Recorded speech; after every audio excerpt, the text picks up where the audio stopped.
क्या आपने कभी सोचा है कि किसी को भूलना क्यों इतना मुश्किल होता है? किसी को भूलने के पीछे सिर्फ एक कारण नहीं होता। यह प्रक्रिया हमारी मानसिक स्थिति, हमारे भावनाओं और हमारी स्मृतियों के जटिल नेटवर्क से जुड़ी होती है। चाहे वह कोई पुराना रिश्ता हो या कोई करीबी दोस्त, हम क्यों नहीं उसे छोड़ पाते? और क्यों यह हमें मानसिक रूप से इतना प्रभावित करता है? आज हम इस वीडियो में इसी सवाल का जवाब ढूंढने की कोशिश करेंगे और समझेंगे कि यह दिमाग के अंदर किस तरह काम करता है, और ये भी जानेंगे कि किसी को कैसे भुलाया जा सकता है। तो वीडियो में अंत तक बने रहें। हमारी स्मृति 3 प्रमुख श्रेणियों में बंटी होती है: संवेदी, स्वल्पकालिक और दीर्घकालिक स्मृति। संवेदी स्मृति वो होती है जो हमें 1 सेकंड के लिए किसी चीज के बारे में जानकारी देती है, जैसे कि किसी आवाज या दृश्य की याद। स्वल्पकालिक स्मृति वह है जो थोड़ी देर के लिए हमारे दिमाग में रहती है।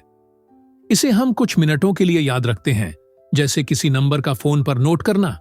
अब दीर्घकालिक स्मृति में वह सभी यादें आती हैं जो हम लंबे समय तक अपने दिमाग में रखते हैं, जैसे बचपन की यादें या किसी के साथ बिताए गए खास पल। जब किसी व्यक्ति को भूलना कठिन हो जाता है तो यह हमारी दीर्घकालिक स्मृतियों से जुड़ा हुआ होता है। स्मृति और यादों के बीच एक गहरा संबंध है, और कभी-कभी हमारे लिए उन यादों को छोड़ पाना मुश्किल हो जाता है, खासकर तब जब उस व्यक्ति से हमारी भावनाओं का गहरा संबंध होता है। इसी कारण से अवसाद और भ्रम जैसी स्थितियां उत्पन्न होती हैं, क्योंकि मस्तिष्क एक ही स्थिति को बार-बार याद करता है, जिससे वह एक मानसिक चक्र में फंस जाता है। अब बात करते हैं भावनाओं की, क्योंकि यह भी हमारे भूलने की प्रक्रिया को प्रभावित करती है। जब हम किसी के साथ गहरे भावनात्मक रूप से जुड़ते हैं तो हमारी यादें और विचार उस व्यक्ति के साथ जुड़ जाते हैं। यह एक प्रकार की मानसिक माइक्रो कनेक्शन होती है, जिसे हमारी मस्तिष्क की नसें बनाए रखती हैं।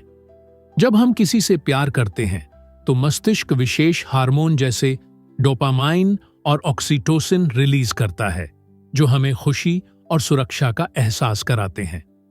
यही कारण है कि जब वह रिश्ता टूटता है तो यह हार्मोन असंतुलित हो जाते हैं और हमें उस व्यक्ति को भूलने में कठिनाई महसूस होती है। इसी तरह दोस्ती भी हमारी यादों में गहरी छाप छोड़ जाती है। अच्छे दोस्त हमारे साथ बहुत समय बिताते हैं और उनके साथ किए गए अनुभव हमारे दिमाग के एक अहम हिस्से में बस जाते हैं। हम उन अनुभवों से अपनी पहचान भी बनाते हैं। जब यह दोस्त हमारे जीवन से चले जाते हैं तो हम उस रिश्ते को छोड़ने में असमर्थ हो जाते हैं, क्योंकि वह हमसे जुड़ी हर छोटी बड़ी याद में गहरे तक बस गए होते हैं।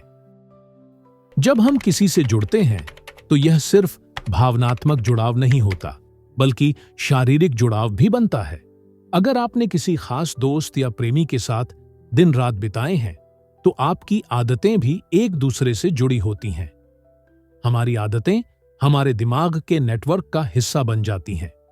जैसे अगर आप रोज किसी खास व्यक्ति से मिलते हैं तो यह आदत हमारे दिमाग में गहरी बसी रहती है।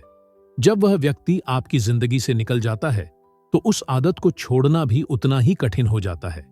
यह एक तरह से दिमाग की कंडीशनिंग है। यही कारण है कि किसी को भूलने की प्रक्रिया कभी-कभी लंबी और कठिन हो सकती है। हमारी आदतें जब किसी व्यक्ति से जुड़ी होती हैं तो हम बिना सोचे समझे उन आदतों को दोहराते रहते हैं, चाहे वह व्यक्ति हमारे जीवन में अब न हो। यह दिमाग की गहरी प्रक्रिया है, जिसमें आप किसी से जुड़े अनुभवों और क्षणों से मुक्त होने की बजाय उन आदतों को बनाए रखते हैं। आइए अब दिमाग की बात करते हैं।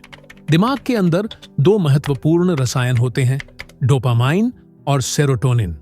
डोपामाइन हमें खुशी, प्रेरणा और संतोष देता है। जब हम किसी से जुड़ते हैं तो यह रसायन हमारे मस्तिष्क में रिलीज होता है, जो हमें अच्छा महसूस कराता है। सेरोटोनिन हमें मानसिक शांति और संतुलन प्रदान करता है। जब हम किसी से भावनात्मक रूप से जुड़ते हैं तो इन हार्मोनल बदलावों की भूमिका महत्वपूर्ण हो जाती है।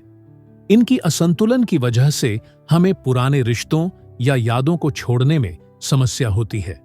यही कारण है कि यह प्रक्रिया न सिर्फ मानसिक बल्कि शारीरिक भी होती है। मस्तिष्क के न्यूरोट्रांसमीटर कभी कभी पुरानी यादों को मजबूत करते हैं, जिससे वह हमारे लिए छूटने से ज्यादा स्थिर हो जाती है। अब सवाल उठता है, क्या हम इन कठिन यादों से बाहर निकल सकते हैं? जवाब हाँ है, लेकिन इसके लिए आपको थोड़ा समय और प्रयास चाहिए। सबसे पहली बात यह है कि आपको अपने दिमाग को नई यादों से भरने की आवश्यकता है। एक नई यात्रा पर जाएं, नई चीजें सीखें और नई आदतें अपनाएं। जब आप नए अनुभव प्राप्त करते हैं तो यह आपके दिमाग को नए रास्तों पर ले जाता है जो पुराने यादों से अलग होते हैं। ध्यान और योग भी बहुत प्रभावी तरीके हैं। ये तकनीकें आपके दिमाग को शांति देती हैं और आपको अपने इमोशन से निपटने के लिए मानसिक ताकत प्रदान करती है। इसके अलावा जब आप पुराने रिश्तों से जुड़े विचारों को देखेंगे और समझेंगे तो धीरे धीरे आप उन्हें सहजता से छोड़ने की प्रक्रिया को शुरू कर सकते हैं। एक और तरीका है अपने आप को समय देना। खुद को यह कहिए कि समय हर चीज को ठीक करता है और इस प्रक्रिया को आराम से अपनाएं।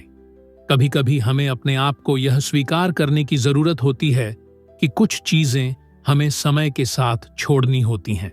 याद रखें, भूलना एक प्रक्रिया है जो समय लेती है।